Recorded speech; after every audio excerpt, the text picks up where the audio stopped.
with that, I want to just say that we are very, very fortunate to have some incredible talent within this club. And that runs throughout the history of this organization. We've always had great people step up, and not just good fishermen, but good people as well. And tonight we are fortunate to have Brenton Hell, who is our club vice president. He has formerly been in charge of the raffles before Eric took that role over. Brenton is now in charge of our sponsors and that relationship, and he's doing a fantastic job. He is going to tell us tonight about a trip and an experience and some things that he has done recently involving the Columbia River. And with that, I'm just going to turn it right over to Brenton and let him kind of lead us into it. Thank you. Perfect. Thanks, Cal. I might X-nay this. Can everyone hear me if I just talk without the microphone? We good? Barry in the back, good? All right, good. Well, like Kyle said, I have recently been out to the Columbia River. It was a lot of fun. It was the first week of June when I was out there, did some fishing. You know, we're going to talk in a little bit here about what the Columbia River means to everyone, what you think of the Columbia River, what you anticipate when you're going to head out there. I know some of you have been out there before. Can I just get a show of hands of guys that have been to the Columbia River before? So some of you guys, you know, when you went on that trip, you were maybe focusing just on walleyes or just on sturgeon or just on salmon. When I went out there, we actually got to do a few days of each different type of fishing. So tonight's presentation, although we're at the FM Walleye meeting, isn't just going to be on walleyes. It's going to be on sturgeon, which was my favorite part. Also salmon fishing, which I had never gotten to do before. You know, there's great salmon opportunities, even not that far from here. Sakakawea, Lake Michigan and that stuff. But I've never done that. I'm pretty much the same trips every year. I'll go to Winnipeg, I do Devil's Lake, you know, the lakes around here. You could probably set your watch by the trips that I take every year. I know that I send invites to my wife. When I get back from the Lake Winnipeg trip, I just send her the invite for the calendar for that same trip next year, so it's just in the book. So doing a trip like this was something new for me. I've never done a bucket list item like this before, which is what I'm going to call this trip. So we're going to talk about the Columbia River tonight. Here's my other bucket list trip. So when you guys go on these, you know, Lake Erie Walleyes, Mitchell Roosters, give me a call. Happy to tag along on this. I'm going to put the Columbia River right back on here. In my job, I'm fortunate enough to support our salespeople on the West Coast from Discovery Benefits. So when I went on this trip, the company paid for the airplane, right? Because we worked from Monday to Thursday, and then we fished Friday, Saturday, Sunday, and came home on Monday. So that was a big benefit of this for me, to go out there on the company dime for the first part of the trip working, but we covered the rest. So here's those other bucket list trips I've been on. I know some of you guys have done fly-ins before. You've been to Alaska. Kyle, do you have a question? Can everyone see okay? Okay? Yeah. So I know some of you guys have been on trips like that before. A lot of people in here have probably been elk hunting or caribou hunting or maybe even in New Zealand. I don't know that. But this is kind of a new thing for me, taking these trips and experiencing this, and I just know that there's a lot of stuff out there that's cool. So I want to start with just some Columbia River stuff. When I was approached with this trip by the sales guy I traveled with, I'd never been to the Pacific Northwest before. I didn't know what to expect when we were going out there. You know, in your head you think, oh, Portland, it rains all the time there, right? I mean, the Pacific Northwest, it's raining all the time. So I didn't really know what to expect. So there was a lot of stuff that I picked up from this trip when we were out there. And of course, when you're doing research on these and you're thinking about these types of trips, you're going to go on them and have these big expectations. You're going to have a lot of fun. But it's fun to take something back too and, you know, share that message with you guys. One of my slides today is going to be talking about the next trip that I plan, what I do differently. I know Rick mentioned he would like to go out there someday. So we're going to talk a little bit about next time too on that trip. Because, right, every time we take a trip somewhere and then we want to go again, it just keeps getting better and better, right? So we're going to talk about that. Some of the stats that I've got on the Columbia River here was some stuff that I didn't know. It is the largest river in the Pacific Northwest. And it's a lot of the Washington and Oregon border. So when you think about when you're fishing that water, it's a lot like the Red River we have here between North Dakota and Minnesota. So you've got some regulations you've got to be careful with. One thing that caught me by eye, and I know that here in Minnesota and North Dakota, we have seasons, we have limits. Some lakes have different slot limits and that type of thing. It's the same thing with the Columbia River. And it changes based on someone sitting in this room and counting the fish that go through. Now, most of the regulations that change are based on the salmon population. You know, that's a big staple for them out in the Pacific Northwest. The Columbia River is huge with salmon, the Chinook salmon, the cohos. So they've actually got, and this is at the Bonneville Dam, which is just a bigger picture of it. There's a lot of dams on the river, but this dam specifically has a little tourist center, and you can go down into the bottom of the dam, and you can actually see this person here counting these fish when they go through. We'll talk a little bit more about what they're counting in a little while, but one thing that really caught my eye on the Columbia River is that different times of the year, even different months of the summer, you have regulations that you have to abide by for just what type of salmon you can keep, hatchery fish versus wild fish, and we'll talk about that in a minute too. Also, the sturgeon, you can keep sturgeon under 58 a certain time of year. Other sturgeon, trophy sturgeon, have to go back. So in this situation, we guide fished all 4 days. It would be fun to bring your boat all the way out there, right? Drive for 24 hours to get out there, put it in the lake and do it yourself. But I think in these situations, having a guide and just knowing and learning the regulations might help the first couple of times. So the regulations change every year. In fact, all the time. I just looked last night before we came out here. And when we were there in June, we could only keep 1 salmon per day, and that fish had to be a hatchery fish, or a fish that was introduced into the lake by the hatchery, the game and fish. Right now, if we were fishing on the Columbia River today, in the same spot that we fished, we'll talk in a minute, you can keep 2 fish, and they can be hatchery fish, or they can be the fish that are sustained out there. They call them wilds, or just regular Chinook. So I want to show you guys the difference of that in a little bit, but I just thought that the guides having to know that information, I mean, what's the limit today? I mean, we know in Minnesota, right, it opens in May, it closes in February 28th. But imagine every time you had to go out, you had to look at the regulations for that month or that day and see what they were. So just kind of some interesting stuff that you pick up when you're out there. In these dams, you think about a giant river like the Columbia, and the water just flows and flows for miles all the way down from British Columbia. They use a lot of water containment systems, these dams. That was a big thing back in the 30s and stuff. They built all these dams. Hoover Dam's part of that too. But you got to think, these fish go out to the ocean, they live in the ocean for a while, and they come back. Well, how do they get home? How do these fish get home? A lot of these dams have these ladder systems built in. Now, this is just the big part of the dam, but kind of back over here was a much slower running current where these fish could swim in these ladders and just slowly work themselves back up to the top of the dam to keep moving down the river. Ships do the same thing. They had the locks in these dams where the big tugboats could push the barges in and stuff, and the lock fills up and then you can go back up the river. I've never done that in my personal boat before. I got to watch that when we were at the Bonneville Dam, and that was neat, where the ship just slowly rises up and then they open the gates on the top and you just go out. So fish probably traveled that way too, from up and down.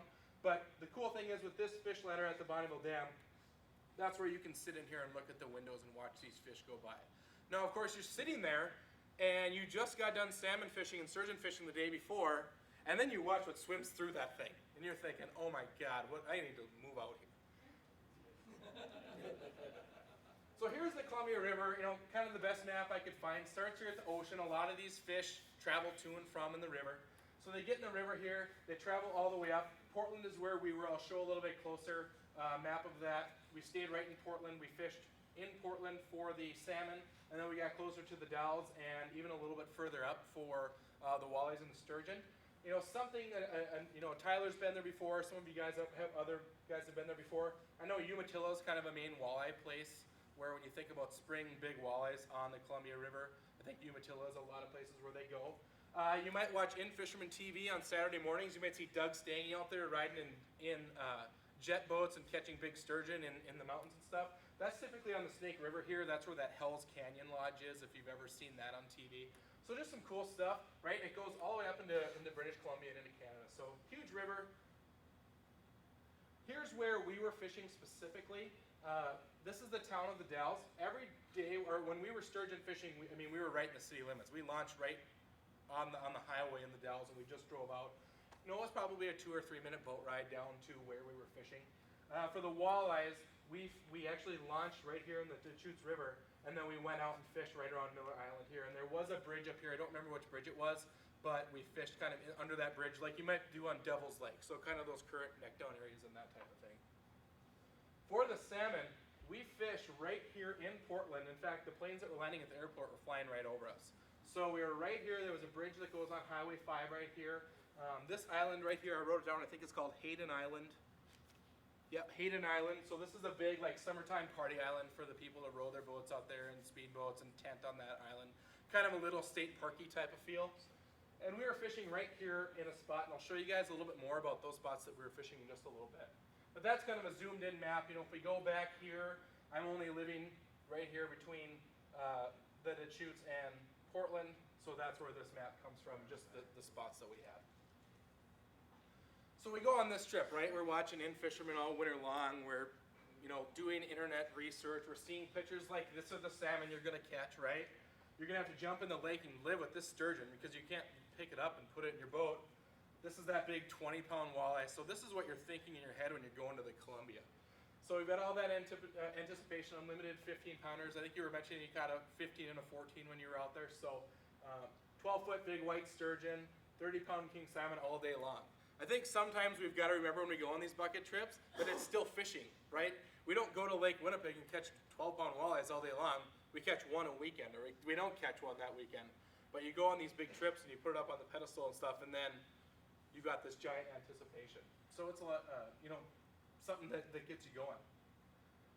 Here's a calendar. Now I took this off of our guides website, and I'm going to talk about my guides a little bit tonight, and I'll give you their information at the end. I can certainly show you guys who they were and give you their contact information. But this is a calendar you'll find on a lot of the Portland area guides. Just kind of gives you an idea of when you should maybe come out, specifically what you want to target. So, you know, we came out, we fished in June. An opportunity we had in June was the summer steelhead, which we'll talk a little bit about that. That is something I will plan for next time, are these steelhead, you know, just the big rainbow trout. I think what makes a rainbow trout a steelhead is when it goes to the ocean and lives in the ocean for a while and comes back. That's what makes it a steelhead. I'm not an expert on that. I've never even seen one or touched one. I just know that from the stories the guide was telling us that's something I would do. The spring Chinook and the summer Chinook, you know, that's just a different time of year that those fish were released in the river and they went out to live in the ocean. Now it's just the different times of year that they're coming back to the lake. I will talk to August, this fall Chinook. This is the one that I guess is a really big run. We'll talk about salmon fishing and the amount of bites we had and stuff, but I know that next time I go it will be probably closer to late August, early September, so just to have more action on Salmon Day. Here's that keeper sturgeon information. They do keep sturgeon. It looks like from the pictures I saw, it's just a white flaky meat. I don't know if can you keep them when you go to like the Rainy River and stuff? Has anyone ever eaten sturgeon that they've caught?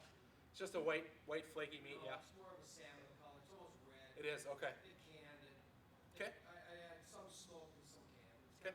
It's very good smoke. Yeah. Okay, so they've got a keeper sturgeon out there, and I believe they have to be under, it's either 48 or 58 inches. So a sturgeon that you can manage, right? You're not going to want to clean a 80-year-old sturgeon. And then here's that trophy sturgeon fishing that we did. That was probably one of the highlights of the presentation tonight will be me talking about that and telling those stories.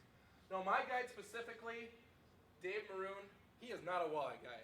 He would rather pass the walleye business to someone else and take someone's salmon or sturgeon fishing or steelhead fishing. But he's got really more of a summer fall feel on his walleye bites. Whereas I think when we think walleyes on the Columbia River, we think more of a spring thing, February, March. He did say that, you know, if you went with him on a day in September or a day in October, you'd probably see someone in the boat would catch a 10-pounder. So he had a few spots that he saved just for those days, but he's not a big walleye guy. We did have a walleye guide, and we'll talk a little bit more about that later. So I kind of broke this out into 3 mini presentations, the salmon, the walleye, and the sturgeon, just so that we can kind of talk about a trending thing before we move on. Starting with the program. So when you think about salmon fishing at maybe Sakakawea or Lake Michigan, if some of you guys have done that, it's primarily a trolling thing, right? You troll those big flashier spoons. You've got maybe some bigger crankbaits, lead core, downriggers, that kind of thing. When I thought salmon fishing, I only had stories from people that had told me. So I thought we'd be driving up and down the river, trolling all day long to catch these salmon. We actually didn't. We really just anchored up on a spot right here. This was a little marina. You know, this is like parking next to, you know, Prince's Marina on Minnetonka. The boats in here were those huge cruisers, you know, the deck boats and that kind of thing. But we were stacked up right here on this point, so the salmon were just running down the river, and we were anchored up right here. Basically, the guide went out in the morning, threw the anchor in the lake, put the buoy on the anchor. He came and picked us up at the dock, brought us back out there, hooked right up to the anchor. I will talk a little bit about that because we're missing out on their anchor system here in the Midwest. What they do out in the Pacific Northwest is the most innovative anchor thing I've ever seen in my life, and everyone in this room is working way too hard when you take your anchor out. We'll talk about that probably when we get closer to sturgeon fishing. what we did here then is we just set up in what they call a hog line. So anywhere from 5 to 7 boats anchored up in the same spot, waiting for a salmon to swim by. Now those salmon aren't eating, they're reaction striking. The salmon that come in the river are just coming there to do one thing. Does anyone know what that one thing is? And then what happens after they spawn? They die, right? I mean, it's an awful sad story. That's a lot of grill meat, you know what I mean? So we're sitting right here on this spot in a hog line with these other boats. Everyone's doing the anchor thing.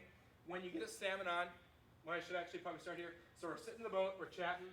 This guy's Marty. He wasn't in our party. He was just the guide's buddy who the guide probably got some gas money with that day to fill the boat, right?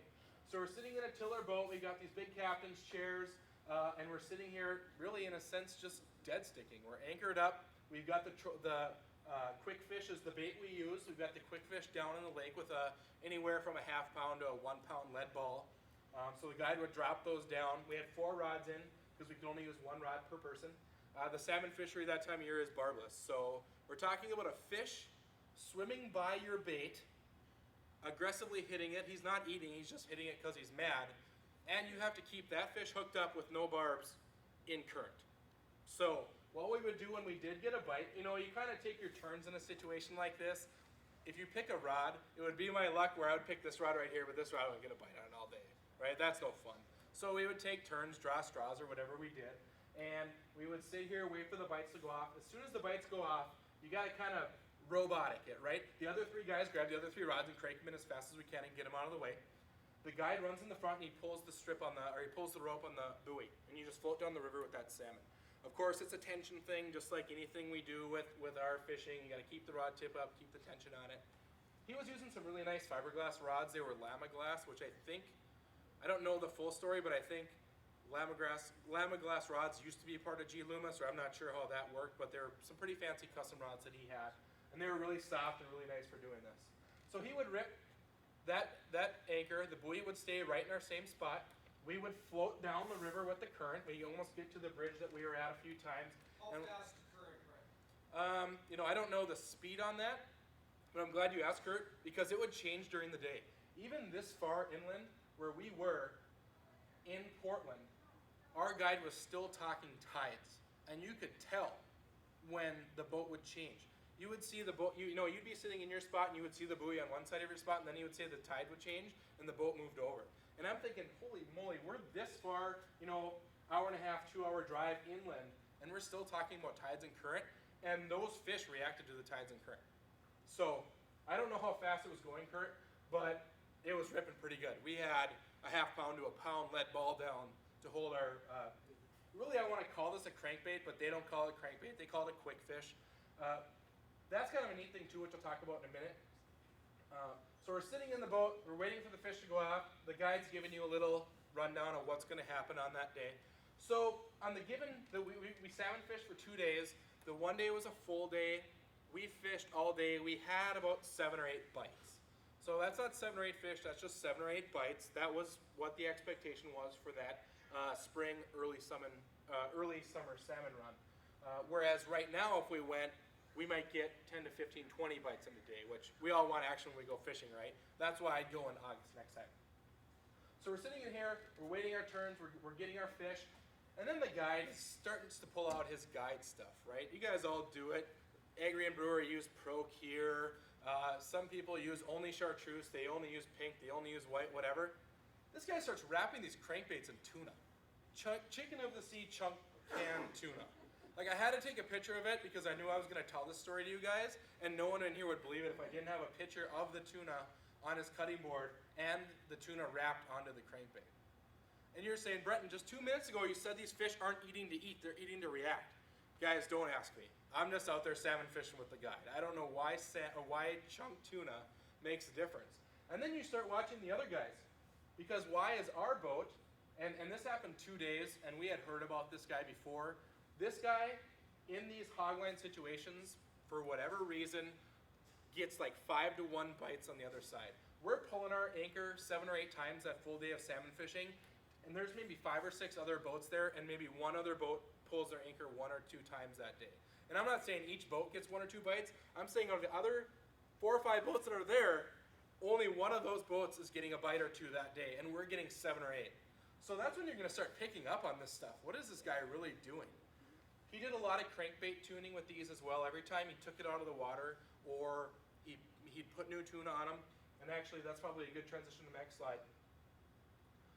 He'd have them lined up here. When we were fishing that day, he would have a few ready to rip. So if he wasn't comfortable with the tuna that was on there, he would take that bait off and slap this one on, and then, you know, we'd be fishing. We didn't have to wait for him to wrap more tuna on. There was some other guys using, question? Yeah, so he was using some, like, in my mind, he went to Hobby Lobby and bought 10 million yards of this little sewing thread. So he grabbed the chicken, or the tuna out of the can, wrap it on the quick fish. I know, that's exactly how I felt when he did it. And then I looked around and I saw the other guys doing it. Some guys are wearing rubber gloves when they're doing it, so I'm thinking, what are these guys putting on? What are these Pacific Northwest guys doing? It was chicken of the sea. He said he buys it on sale at the grocery store because that's the best time to get it. Yeah. He had some spinners in here too, just some really small bucktail type things. We didn't use those, or we used them just a little bit when it was a slower time in the day, and we didn't get any fish on those. It was these quick fish, and when we think about the quick fish, we went to Cabela's to buy our fishing licenses. Fishing licenses were like $53 for a 3-day, and then we fished a 4th day, so we had to go buy, I think it was $22 for a 1-day. But, so all of you guys are great anglers in here. What do you think is the prime color that our guide is using to catch salmon on the Columbia River in this spot this time of year? Silver and chartreuse, right? So this one here is called Double Trouble. And then I believe this one's just called Lemonhead. When we went walleye fishing the next day after we were with this guy, the other guy said, oh geez, was Dave using Double Trouble and Lemonhead quick fishers? I mean, that's just the reputation this guy had. And after seeing the amount of bites we got versus the bites the other guys got, you start to think about. So I asked him, I said, Dave, you're out fishing everyone. We're all anglers. It was me and my coworker, and then one of his buddies flew out at the end of the week because we had been working and the other guy flew out. So we're all pretty good anglers, and I said, I gotta know what you're doing that's different than anyone else. And he looked me right in the eye, and this is after you get to know the guide for a few days. You've all been there. And he said, I would never be able to tell. So he wouldn't tell me it. So then I had to pick up on this stuff on my own. One thing that he did was he knows the manager or the general manager at ProCure, and he had, I don't know if it was in my picture or not, but yep, here it is. So he had the bottle of ProCure here, and you could clearly see that it was a ProCure label. It had no flavor on it, which every time I see Brewer and Angry or any of you guys with ProCure, there's always like garlic, minnow, or nightcrawler or that stuff. His didn't have a label on it, and you could tell that that ProCure bottle had been in his boat for a long time, which means he's got the 50-gallon drum at home and he's just filling up with whatever special stuff the ProCure guy made for him that day. So that was something I picked up on, the wrapping the tuna around the quick fish baits, and then just tuning those baits. He spent a lot of time tuning it. If it didn't work the exact way he wanted it, he would just rip one of these other ones off of the spot and then flip them out. He did wash these with dish soap every day when we got back to the launch. He washed them up, so he didn't want to have stinky tuna baits in his boat when he got home. So here's our catch from the salmon days. So we fished a full day and a half day. The half day was kind of a bonus that wasn't planned, but we knew we had to get back out there. We weren't flying out till 3 or 4 on Monday, so we knew we had to get out with him, and he mentioned that he had an open day on Monday, so we gobbled that up, of course, and he took us out for a half day. So we did get a bonus smaller sturgeon, but it wasn't keeper sturgeon time of the year. But we did get a smaller bonus sturgeon on the salmon day. So I'm all jacked up to go salmon fishing. I've never caught a salmon in my life before. I'm thinking we're going to be trolling salmon. Now this guy's anchoring up. I don't have a clue what's going on. And I got my salmon on the first day in the first 15 minutes, so I got to be a spectator for the rest of the day while we waited for the other guys to catch them. This one was the one I got on the last day. Actually, we were going to fish till 10:30, and I caught this one at 10:27. This one is about a 28-pound salmon. This one was about a 15-pounder, so was this one. And then we had, I think Reese had a smaller one too. Those are the 3 fish we cleaned, just our ones from the first day. This one had to go back. And the difference is the hatchery fish, which you could keep this time of year, don't have that back fin on there, and I wrote it down because I knew the adipose fin. Yep. So the fish that go into the lake from the hatchery don't have the fin on there, and then the wild fish do have it. So when you catch these wild fish this time of year, I mean, you could tell that this guy was legit. He didn't even want to let me take a picture of the biggest salmon we caught for the whole week, because that was a wild salmon. He wanted that salmon back in the lake. So when you think about that, I mean, yeah, we all want to release whoppers and that kind of thing, but this guy is doing a lot to try and manage that fishery, right? And he's also trying to distill that message on me when I'm salmon fishing. Let's get that wild fish back. We talked him into it. We got the picture quick, but put that fish back. So that's salmon fishing. You know, we did get to bring some salmon home. All that was going to Cabela's and buying a cooler, freezing the salmon, freezing some freezer packs, cramming it in the cooler, and then we just checked that cooler as a bag at the airport on the way home. And Delta just beat the absolute hell out of it. I think they probably took some fillets out of there and whatever. And so that's the salmon. Really good to grill. Just getting into kind of that grilling the salmon at home. Any questions on the salmon portion of the Columbia River? Again, I've only done it a day and a half. I'm not a salmon expert. I never salmon fished in my life. I've never trolled, so don't ask me questions on that. But any questions just about the days we had salmon fishing, or anything that you want to see again or have me talk about again that I talked So about? you talked about the big ball. Was there a downrigger release on it then? Nope, we brought the whole ball up every time. Oh. Yeah, it was like a big Lindy rig, which then we're relating to them, right? Oh, we're using Lindy rigs for salmon. We're three-way rigging with crankbaits. So that was neat. Yep, just a big lead. I don't know if I had it. And it was cool because, and I'll show you guys his boat in a little bit because I also want to have you get a feel for that. But he had all of his weights in the back of his boat, right in the transom. So kind of where, you know, the gunnel is, where the water comes in the back. So I asked him, so I'm driving behind you down the highway and one of those 1-pound lead balls bounces out of your boat. Is that going to crash my windshield? He said, oh, I lose lead balls all the time when I'm driving down the interstate. So yeah, they just bounce right out. But he had them all sectioned out in the back like a normal OCD fisherman would. He had kind of a neat setup in his tiller. He had a cleaning board on one side, which is where he could do his bait station and stuff. And then just right on the other side of this was where those lead weights were held. Yep, and we brought them up every time. They didn't stay down. The only thing that was really attention-catching for me was that anchor system, which I'll talk a little bit more when we get to the sturgeon fishing part. But that just caught, I mean, we are wasting our time here in the Midwest on anchors. You're So- fishing at different depths? Nope, we were fishing in the same spot for a day and a half. We anchored our boat right here. It was like 24 feet of water. These guys don't have 9 Lowrances in their boat. They have one. It's a 1987 Lowrance. It's a graph. There's no GPSs. It was in 2 different guides' boats. Not one of them used GPS. They just knew. And we're talking about, you know, I think it was like smaller than an Elite 5. I don't know. This is the screen they're looking at. That's just, when we told them about what we do, you know, I got Lowrance or Humminbird, we got 9 of them in our boat. Oh no, they just drive down the river and fish, which is neat. But we were just right here, JW, anchored the same time, catching those salmon as they were coming around here and heading up the river. So what I mean, if you had 4 or 5 rods out, were they all at the same depth? Or were you Well, they were floating down the river, so I don't know the answer to that. Because when he would drop them down, they wouldn't go straight down. There would be some bouncing down the river. so you were varying your weights, not everybody had the same weight. That's probably right. I didn't pick up on that, but So you're anchoring by the buoy and the current's going which way? yeah. So the current is going this way. Yep. So we were right here. The current comes down this way, and then so the water was coming under the bridge, and that little marina thing was just right here. So how long will the fight on your big one after he releases from that anchor system? How far out the drift? We were drifting probably down to about the end of this marina. So it started here. It probably went. I mean, the salmon thing wasn't a wasting time, Kurt. It was get that salmon up and get it in the net as quickly as possible. It wasn't a big ripping fight in the current. We're using barbless hooks on fish that aren't maybe hooked in the mouth. They're hooked in the side of the fin or something like that. They're reaction biting. So it wasn't a very long fight.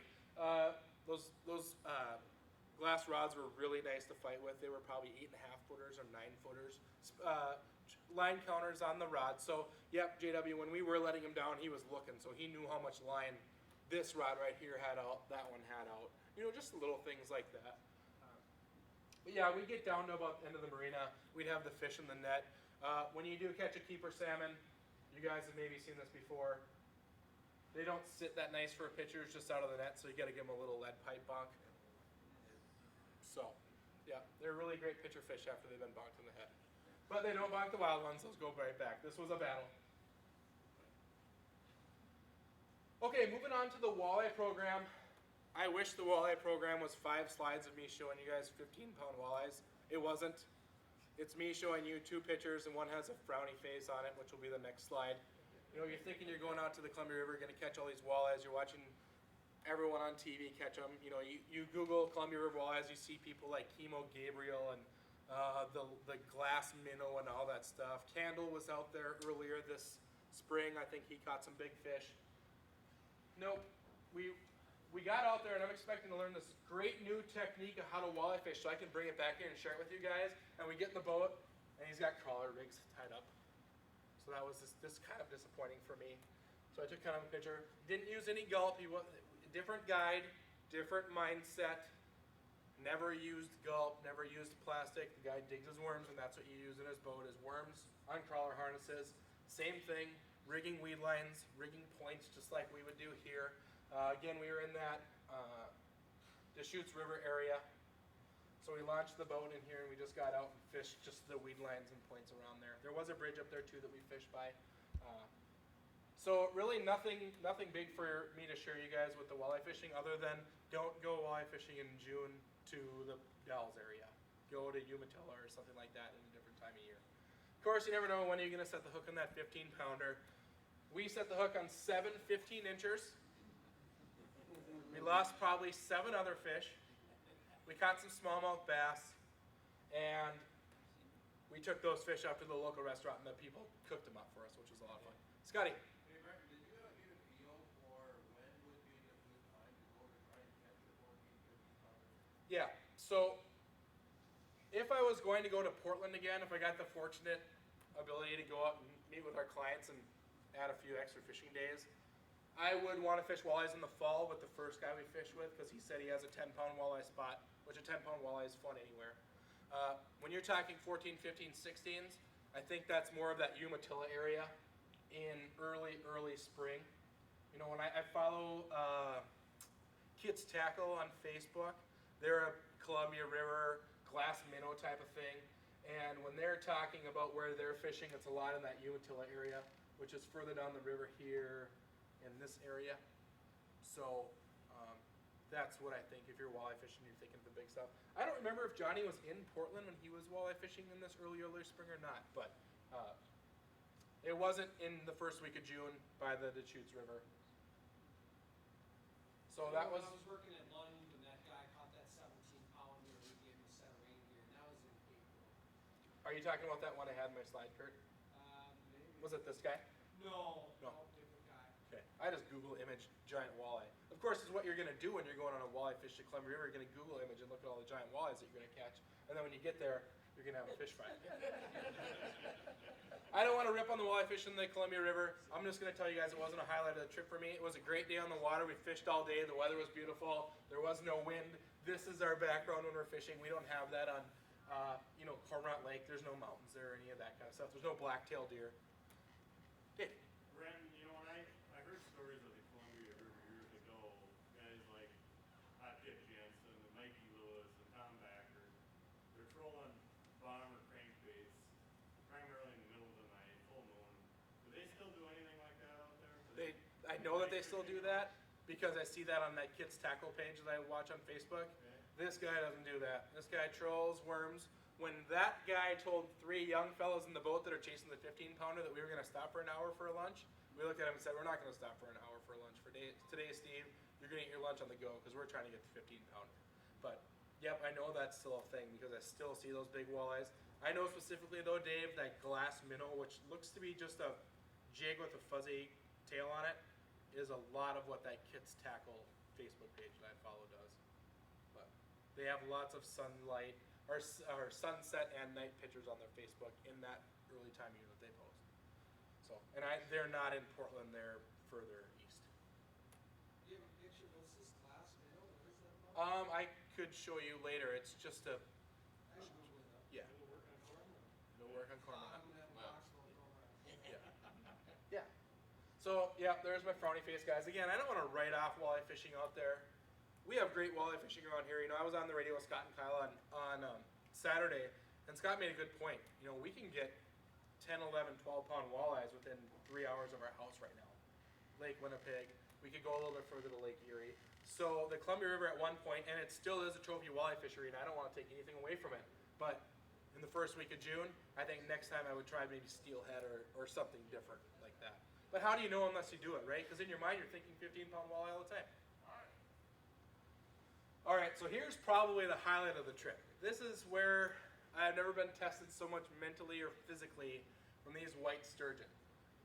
Has anyone caught, I mean, a lot of you guys do the Rainy River sturgeon thing, the lake sturgeon, right? Has anyone ever caught a white sturgeon or been to the Columbia River or to do that? But some of you guys have been saltwater fishing, right, or tuna fishing, some of that stuff that really tests you physically. I've never done that before. You know, I think about a big northern pike or something like that, a big carp is what's tested me on my spinning gear. These things, you're happy you got 4 guys in the boat, and you're happy you get a break after you fight one of these fish. So again, here's the program. We rigged cut shad. This was shad that he had caught a week earlier. When you're sitting in that at the Bonneville Dam and you're watching those fish swim through that window, the shad are the primary bait fish. They're swimming through all the time. You know, it's fun to watch a salmon or a sturgeon fish through there, but there's always shad ripping through there. So he catches his own shad. This is the same guy we used for salmon fishing. Catches his own shad. How he rigs them is he cuts the tail off. Does anyone know why he cuts the tail off?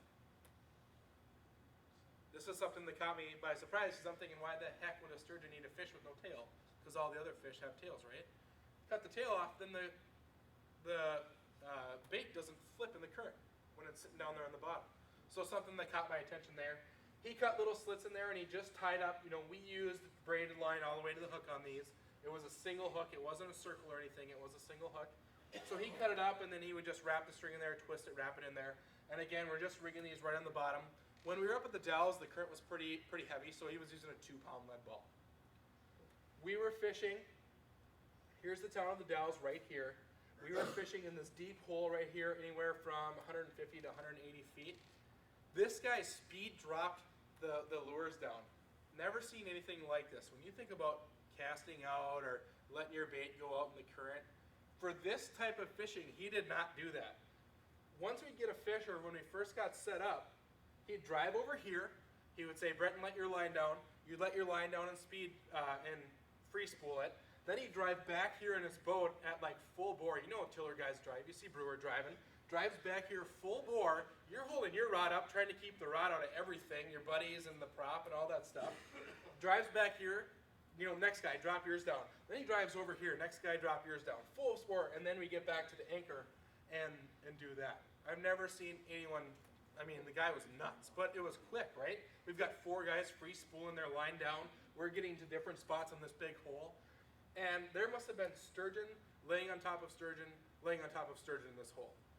From the time we got fishing, which is here's him giving us the lecture on what we need to do when we hook into these things, 8 o'clock in the morning. From the time we got fishing till 2:30 or 3 in the afternoon, there wasn't a time, probably more than 20 minutes in the whole morning, where someone in the boat wasn't fighting a sturgeon.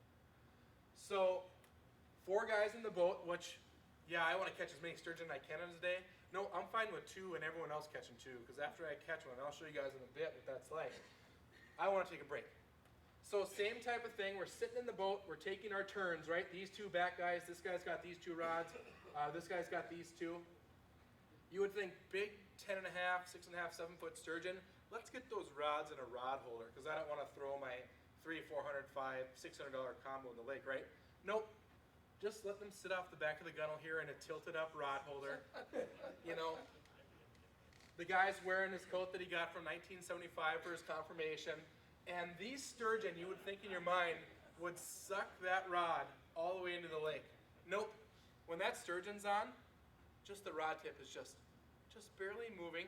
You don't touch it yet because he's just sucking that shad in and spitting it out. He's getting a good flavor for it. All of a sudden it gets a little bit more, and I don't know if this is what it's like on the Rainy River. I've never done that, guys, but I don't know if it's just a little light bite. All of a sudden, you know, he's like, okay, pick up that rod. So he's kind of telling us here what we're going to do and how we're going to hook into these sturgeon. He forgot a lot of details in this speech. He needs to work on that. He forgot so much stuff. But, so of course, the same situation here, right? You're thinking, all right, let's get these other rods in so we can fight these sturgeon. Nope, we leave them out. We're going to talk about why that's important in a little bit.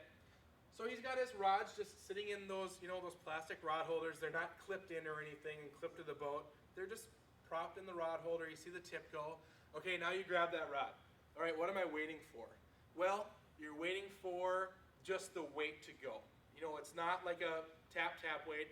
It just goes from this, and then all of a sudden the fish is just swimming with the bait in his mouth. So then what do? You set the hook.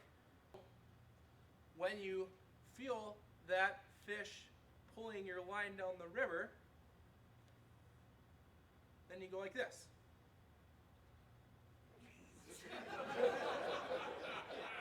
Yep. You go like that. Then you hold on.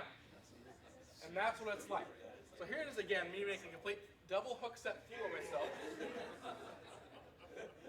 Set the hook, Gillespie. Yeah, pretty much John Gillespie. And as you guys can see here, I'm sitting with the other rod in the lake. We're still fishing, and I'm setting the hook on this thing. So, Almost forking along.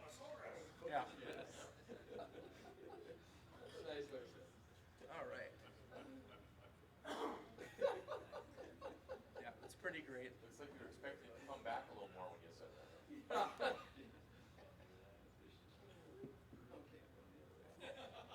Oh, Kyle, I'm screwing it up again.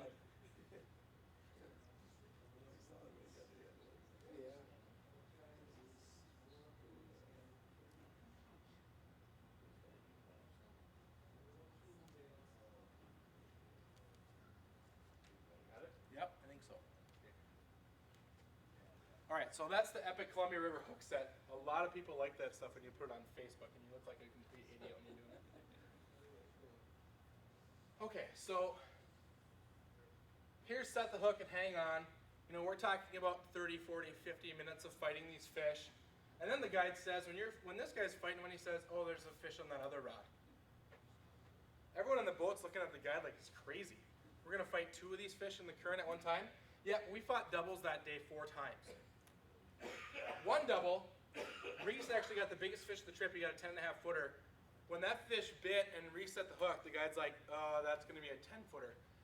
Luke and I were fighting another fish, so we wanted to get that one in the boat, and we just free spooled that other one. I mean, we had the drag on and stuff, but that 10.5 footer just floated on the river. The guide figured, because he had different backing on the line and stuff, he had 3 different on there. He said if we get down to the yellow, we're in trouble. We've got to just basically cut off the smaller fish and go after that big one. And we could see the yellow in the spool, but we weren't down there yet.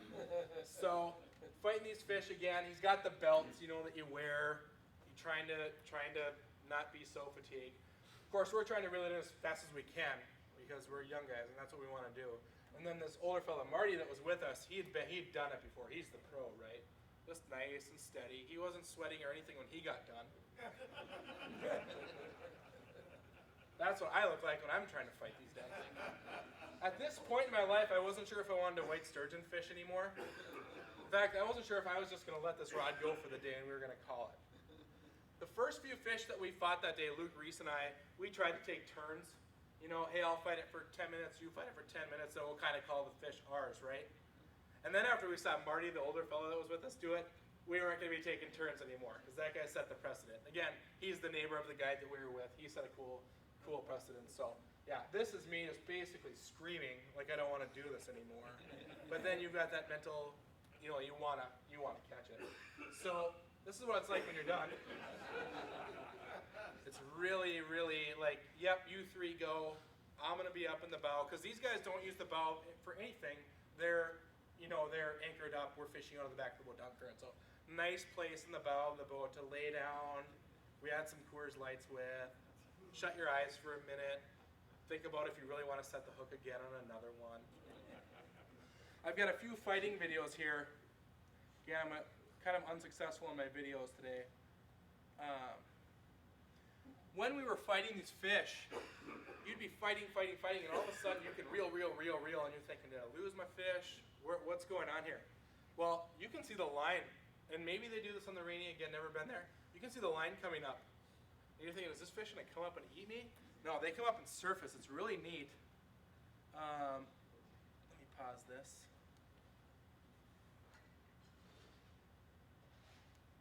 And so the guide knows when they're gonna come up, right? Because he's been doing it for 100 years. So you watch this line rip up, and all of a sudden those sturgeon come out of the water.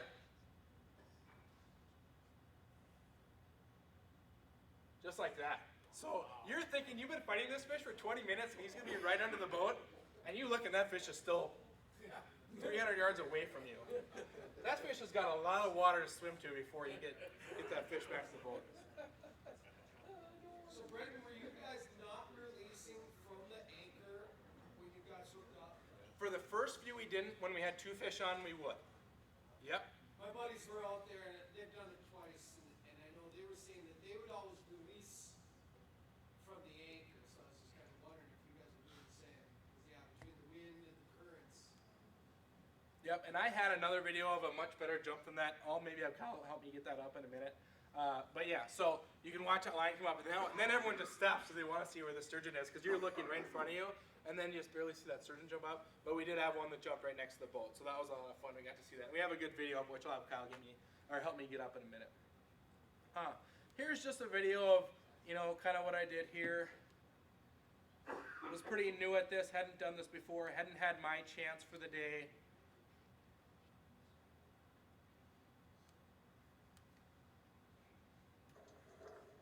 So we've just set into the sturgeon. We're not cranking White yet. sturgeon fishing here on the Columbia River. Luke Kuba and Reese Henderson have hooked into one. We were still tag teaming at that time. We've been at the battle for about 20 minutes already. You can't even crank on these fish.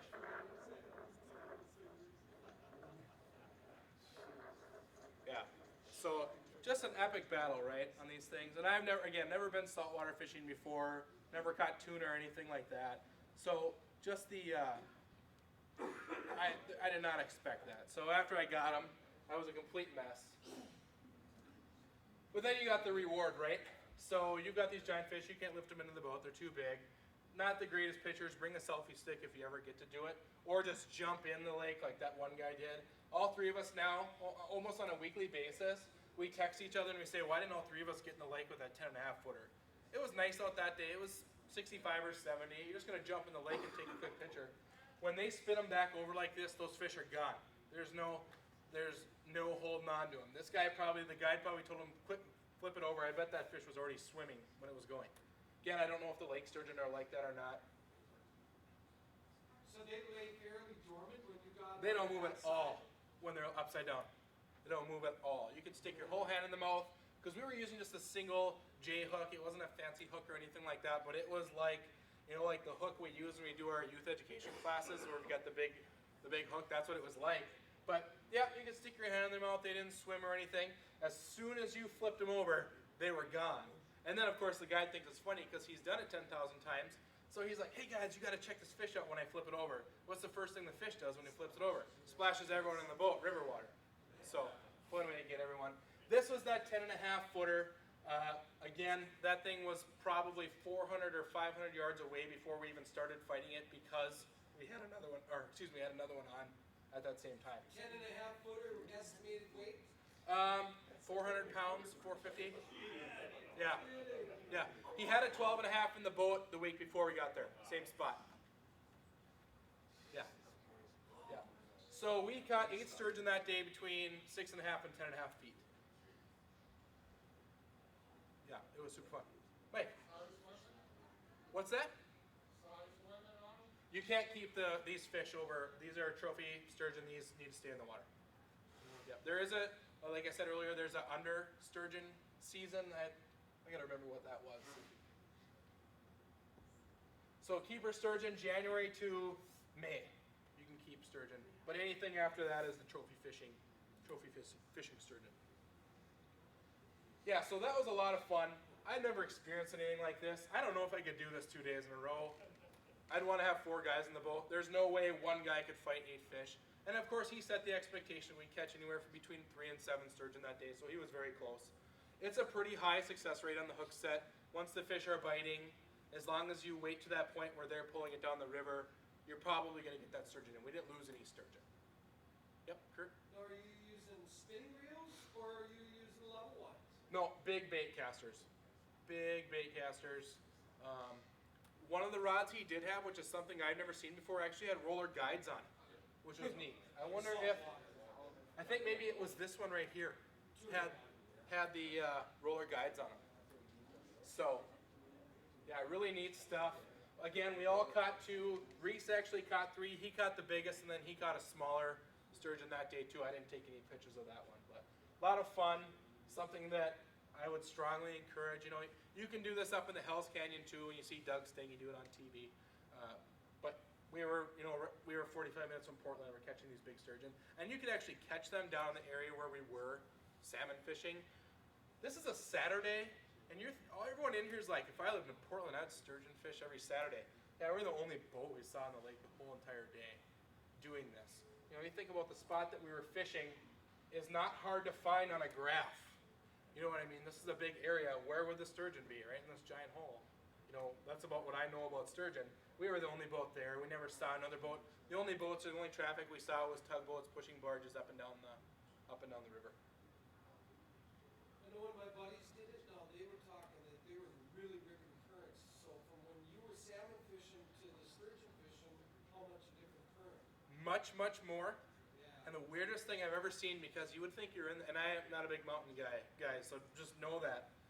It blew so damn hard that day that we had to actually leave that spot and move further up the river. And we're only on a river that's, a half mile wide. We're fighting in and it's not that great here, but you can see it's rough. These sturgeon are pushing us that way, and the waves are coming up and current. You guys know how that is when you have current going one way, waves going one way, and you got fish pulling us down the lake. So we actually had to leave that spot about noon to go to another spot that was up in the more windy area, so we weren't catching as much wind. But it was a lot of fun. You would think that area would never get windy. I mean, there's mountains and stuff, but I'd never been there before. A lot of fun. Again, it was the braided line all the way to the weight and the hook. Reeled the weight up the whole entire time. So was all your fishing part of this? It was. Yep. The walleye fishing wasn't. No limit. I forgot to mention this. There's no limit on walleyes on the Columbia River. So the 7 walleyes we got looked great, but we could have kept, however many that day. How many walleyes do you really keep? Does the sturgeon really swallow the hook? Yeah. So a lot of times it was just so you could stick your hand in the sturgeon, which is kind of where their lips are, and then the hook would just be right on the back side of that. So when you think about the baits we were using, JW, and we weren't giving them that much time, but I mean, we're talking about a 12 or 14-inch shad that these fish are chewing on, so we're not pulling the hooks out of their gullet or anything. It was just right inside that main part of their mouth. Any other questions on that sturgeon fishing? Strongly recommend doing it. Even if you just go to the Rainy River, I'm assuming, and Kurt, you would know, I mean, it's pretty similar, right? It's pretty simple. Maybe some guys do it with spinning tackle. You go up in the spring and you can catch just accidentally walleye fishing pretty much as many as you want. Sure. But otherwise, it's just the local crawlers on a no-roll sinker and sit there and patience game. There's definitely more 70-pound class fish on the Rainy right now than there's ever happened. Sure. It's really cool. And those are lake sturgeons, so those are a little bit different. But these are protected fish, big, a lot of fun. Oh, question? How deep did you say you were? Yeah, so in that big hole, we were anywhere between 150 and 190 feet, depending on where the guy drove his boat to as fast as he could, so he could drop the line down to drive to the next spot and do it. But with that 2-pound weight, you could pretty much see that it went all the way down. And then when he was driving, we were just letting out the slack because we were moving in the boat. You could see the salmon fishing, you could see that it was kind of moving down the river a little bit. With a 2-pound lead ball, it was basically going straight to the bottom. Which in a situation like this, I think that's probably what you'd want. And I don't think the sturgeon could tell the difference. They just ate the shaft, thought. Okay, so like I mentioned earlier, I was going to talk a little bit about planning for next time. It's something I will definitely do again. Again, hopefully I can get work to pay for it. What I'd probably do is get a hotel closer to the river. Of course, we spent all this money on our trip to go out to Portland and all this money on the guide and all that stuff. And then we stayed down on the southwest side of Portland, and all of our fishing was up here. We were driving an hour through the city to even get out of the city to drive up to where we were fishing. Next time, I would stay in the mountains. I came all the way to Portland to stay in the city. No, I came all the way to Portland to have an awesome time. Part of that, I think, would be staying up in the Dalles and staying up in the mountains. For next time, what I also would do as well, like I mentioned, I would try that steelhead fishing. They do that with spinning tackles. So we're talking about these bigger rainbow trout that have been in the ocean and have come back. And they do the steelhead fishing on spinning tackle. And our guide, of course, he's going to talk himself up, but his friend too said it's a non-stop day of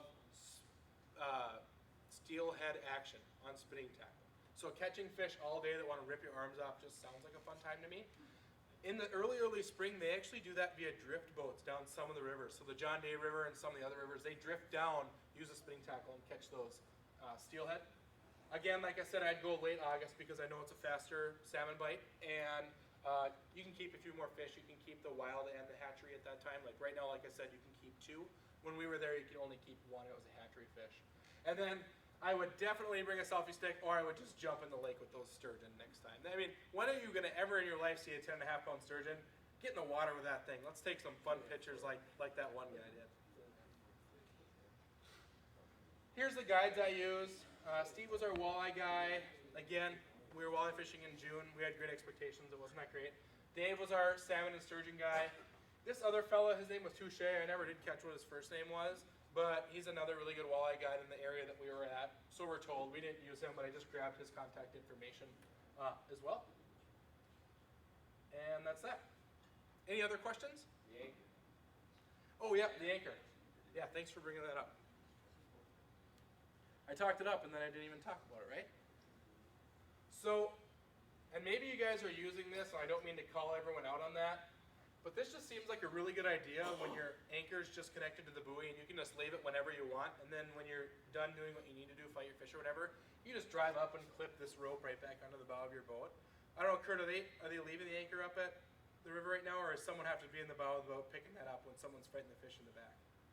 No, they Sure. I got the impression when my buddies went that there was a series of them out there. Like there was like 12 of these big buoys, Okay. and all the guys kind of used them. I got the impression that the fish and game placed Sure. No. wherever on the river they were. Where we were at, our guide set our anchor. It was the coolest thing ever, and why I think it's cool is not so much the fact that we would let go of it, fish down the river, and then come back and hook back up to it. The thing I thought the coolest was that we're using this giant anchor, and the guy never had to lift a finger to get it out of the lake. All he had to do was take his boat, drive past it. It had a ratchet on the bottom of the buoy, and the ratchet would pull the anchor up off the bottom. So he's driving his tiller boat past the anchor. Of course, you got to keep an eye on it. You can't drive over the rope. He drives past it. His boat's doing all the work to ratchet that anchor off the bottom of the river, which we've just been pulling on that anchor for half a day, so you can imagine what it would have been like to have Tyler up in the front of the boat, pulling the anchor out in the waves. Drives past it, keeps an eye on the rope. You can see the buoy moving and ratcheting it up. All of a sudden, the buoy just really starts ripping in the waves, and the anchor is right below the buoy. Like I'm seeing a lot. Has anyone seen that before or done that before? They do the same thing in the ocean halibut fishing. Okay, never seen that That's before. 600 and something feet for one other guy. Yeah. So the main thing is, yep, you got to be paying attention when you're watching it come up. But I'm thinking about Pine Falls or the Rainy River or something when you're done fishing for the day. That's a no-brainer, right? Let your boat pull the anchor out of the water. Of course, then you've got to wrap up your floating line and then just flip the buoy and the anchor into the boat. But I'm seeing like lots of jaw dropping. It was really, I was the same way. I was thinking, that guy just did all the work that I make Tyler do when we fish. So, yeah. How does that ratchet work, Brent? I don't get it. It was just like it wasn't even a big apparatus on it. It was really just this size. And then the racket's on the boat. No, it's on the bottom of the buoy. So we drive around the buoy, and we just head upriver, and we just drag all that anchor rope up, and you can see the buoy moving, and then all of a sudden, there's just a big sway, and the anchor's right below it. It's right below. Right below it, the guy would wrap the line up, we'd swing over there, he'd grab the buoy and the anchor and just slip them right in the boat. He'd have to That pull. buoy you Pulling tried the line through the ratchet. Yeah, through the ratchet at the bottom of that float. Right. Brent, how big was that buoy? Like Yeah, that one was Yeah, very just like a basketball size. Yep. And really, everyone did the same thing. That's what I'm saying. I felt like we were missing out in the Midwest because we're not doing it. When we were at the hog line and we were with these other boats, everyone did it. When they were done fishing for the day, all of a sudden they would just take off. And that's why we were thinking, well, maybe they just leave it. No, they were just driving past it to pick their anchor up. And then they would just drift back down and pick that line up and put it in the boat. I don't even know what it's called. I tried to Google it yesterday just so I could tell you guys what the name is. I'm just going to call it anchor ratcheting buoy. But I don't know what the name of it is or what it does. But we're missing out on that, I think, because I've never seen it before. What's that? You know, it wasn't so much that it was a heavy anchor, but it had a lot of grabbing on it You know, it looked like he made it in his garage. It was probably that big. It didn't have that swing. Like I've got the sand pick or something where, you know, the whole middle part of it sways. This one didn't. It was fixed, but it had just big grabbers on it. So no matter if it hit the bottom like this or if it was flipped over the other way, it was going to grab onto the bottom.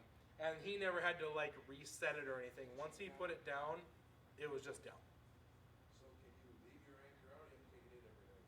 I think where we were, I didn't see any anchors that were left out. I just know specifically, like the salmon day, he got there earlier than we did. He went and set it all up. So all we had to do was get in the boat, clip up to the anchor, and we were fishing. And we weren't going on big boat rides or anything. I mean, we're talking 10-minute boat ride, and they don't drive like we do. They drive like to actually conserve fuel and stuff. So 30 miles an hour down the river, you know, in their tiller boats, big tiller boat, and I didn't save this one on the picture. But big tiller boat, lots of space in there. They don't use the bow for anything except for throwing salmon in the live well and pulling their anchor out of the water and storing it. They're not like us where they use our bows to fish out of or anything like that from the programs that we saw. Any other questions? Well, cool. Oh, Barry. So, did you smoke some salmon and bring it in for us tonight? Nope. This salmon, my portion of the 3 salmon that we got, has been eaten this summer on the cedar plank in the grill. So, yeah, it's gone. We didn't have a lot. We only brought these 3 fish home and we split it up 3 ways. It fit in about I don't know, like the Coleman cooler that's not the big one that you hold like this, but about the last size you can get with a handle on it. That's about how much salmon we had. So it wasn't a bunch, which is why I think I'd like to go back in August too, so you can get a little bit more when you're out there for that type of thing. Anything else? Well, cool. Thanks for listening to my story, guys. It was a lot of fun. Again, not an expert, but just